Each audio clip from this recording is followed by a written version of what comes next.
பூஜ்யாய ராகவேந்திராய சத்ய தர்மரதாய ச பஜதாம் கல்பவ்ருக்ஷாய நமதாம் காமதேனுவே கிருஷ்ணாய வாசுதேவாய தேவகி நந்தனாய ச நந்த கோபகுமாராய கோவிந்தாய நமோ நமः.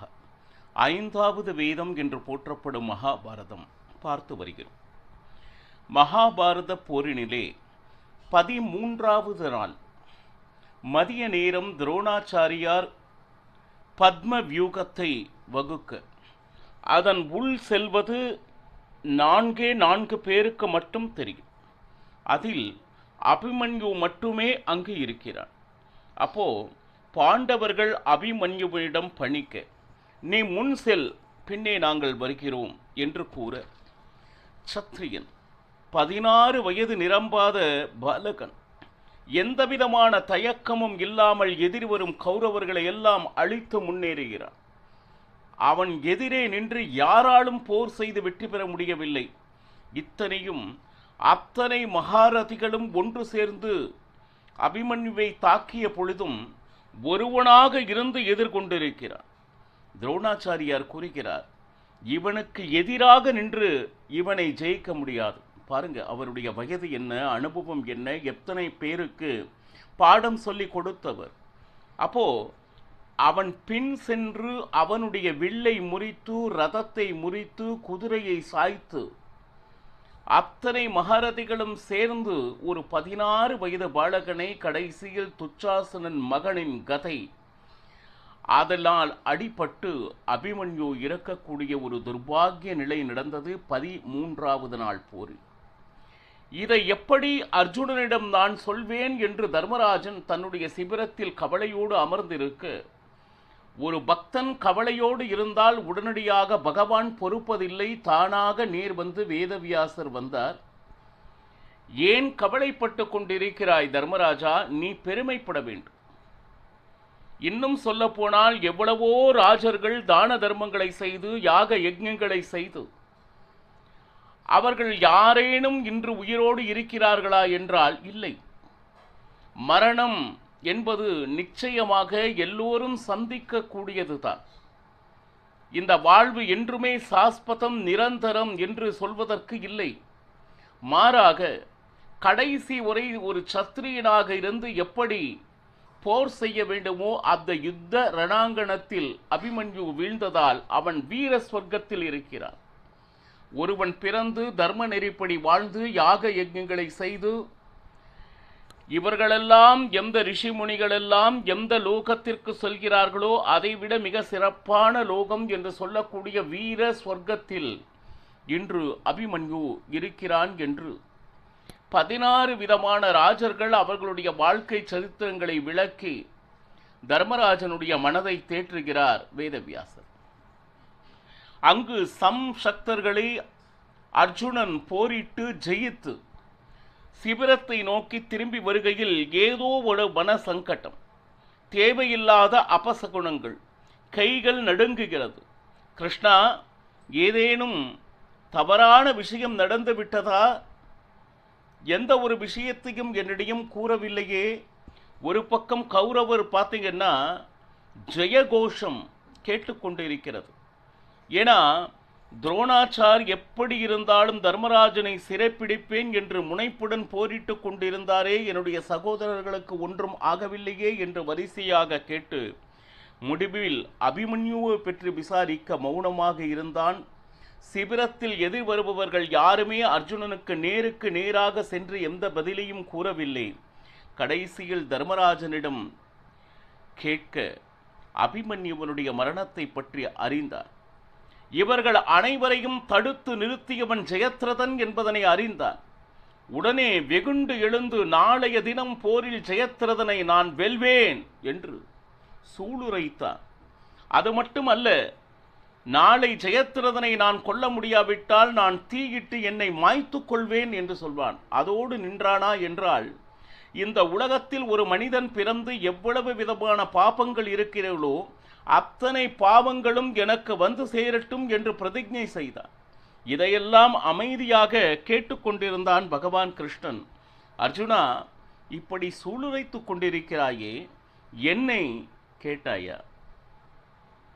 ஏன்னா ஆனா அவன் என்ன சொல்றான், பகவான் கிருஷ்ணன் இல்லாமல் நான் இல்லை என்கின்ற எண்ணத்தை நிச்சயமாக மனதில் வைத்திருக்கிறான். இருந்தாலும் சூளுரைப்பதற்கு முன் பகவான் கிருஷ்ணனிடம் பேச வேண்டும் என்கின்ற எண்ணம். கவலைப்படாதே, என் கேட்கவில்லை என்றாலும் ஜெயம் உன்னுடையதே என்ற வாக்கினை பகவான் கிருஷ்ணனும் சேர்ந்து கொடுத்தார். ஏன்னா கிருஷ்ணன் எந்த இடத்தில் இருக்கிறானோ அந்த இடத்தில் வெற்றி, அதுல எந்த விதமான சந்தேகமும் இல்லை. கிருஷ்ணா, நான் எப்படியாவது என்னை நான் சமாதானம் செய்து கொண்டு விடுவேன். ஆனால் சுபத்திரையின் நிலைமையை கொஞ்சம் நினைச்சுப்பார். சாக்ஷாத் கிருஷ்ணனுடைய தங்கை அல்லவா? உடனே உபப்ளாவ நகரத்திற்கு பகவான் கிருஷ்ணன் சென்று சுபத்திரையை சந்தித்து அவளுடைய மகனுடைய பராக்கிரமத்தை எல்லாம் கூறி, இந்த உலகத்தில் சாஸ்வதம் என்பது எதுவுமே இல்லை அம்மா, நீ நிச்சயமாக மனதை தேற்றிக் கொள்ள வேண்டும் என்று சமாதான வார்த்தைகளை பகவான் கிருஷ்ணன் சுபத்திரையிடம் கூறி, நான் உனக்கு ஒரு வாக்கு தருகிறேன், நாளை மாலைக்குள் ஜெயத்ரதன் நிச்சயமாக உயிரோடு இருக்க மாட்டான் என்கின்ற பிரதிஜையை பகவான் கிருஷ்ணனும் சேர்ந்து சுபத்திரையிடம் கொடுத்தார்.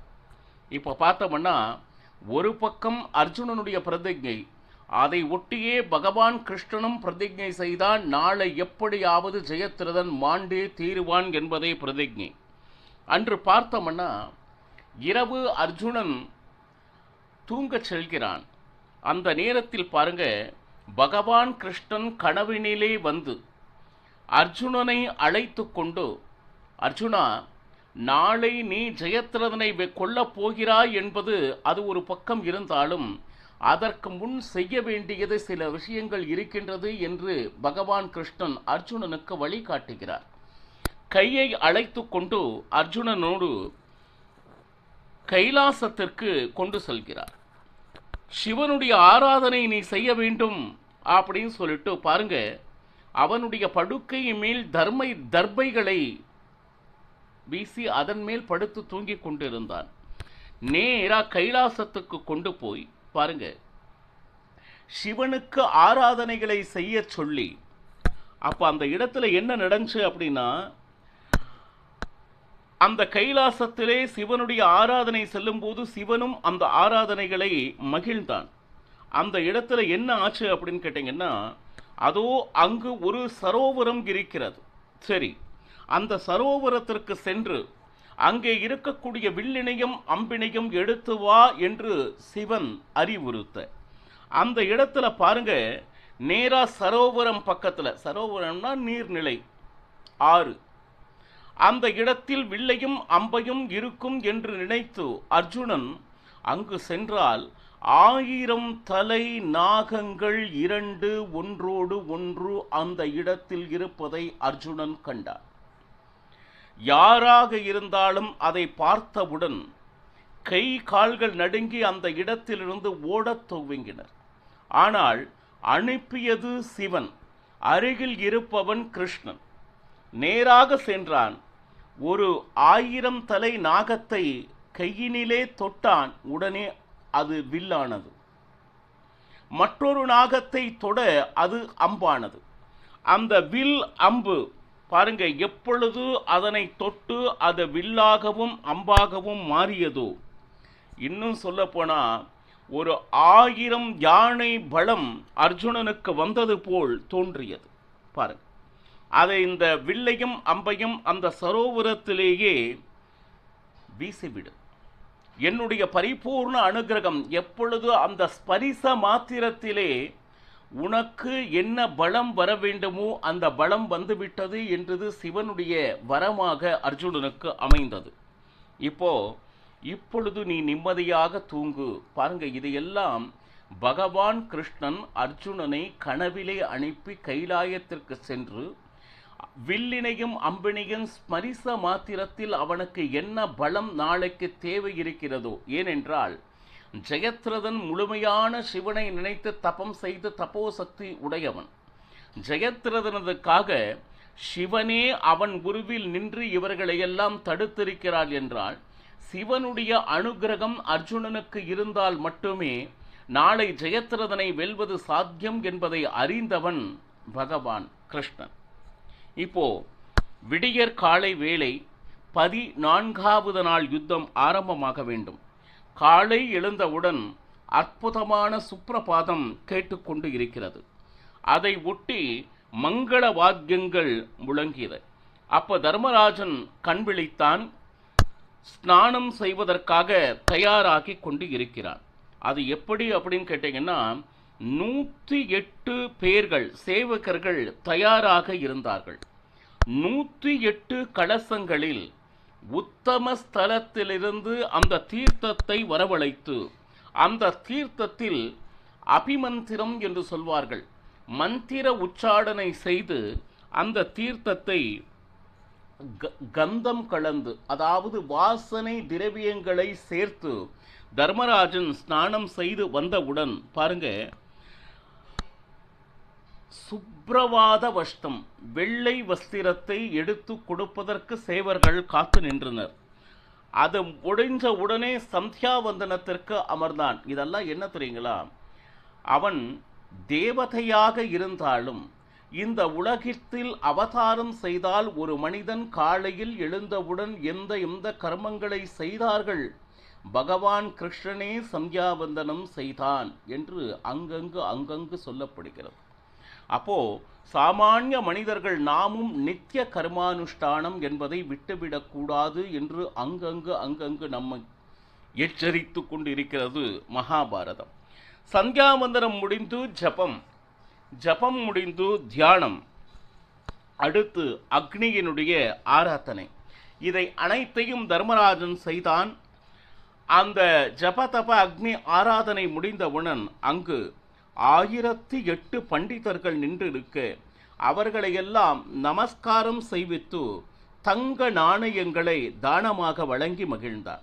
அது மட்டுமல்ல, ஏகப்பட்ட பசுக்கள் நின்றிருக்க அவைகளையெல்லாம் தானம் கொடுத்து மகிழ்ந்தான்.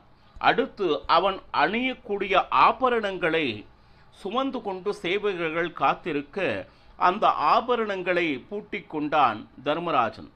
மங்கள திரவியங்களை என்ன சொல்லுது, தன் உடலில் பூசி பாருங்க.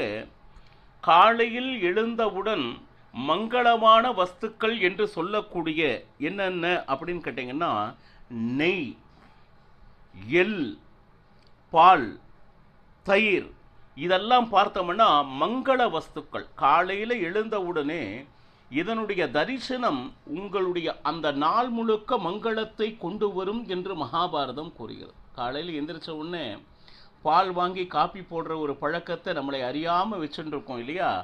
காலையில் அந்த பாலை பார்ப்பது மங்கள திவ்ய தரிசனம் என்று சொல்லப்படுகிறது.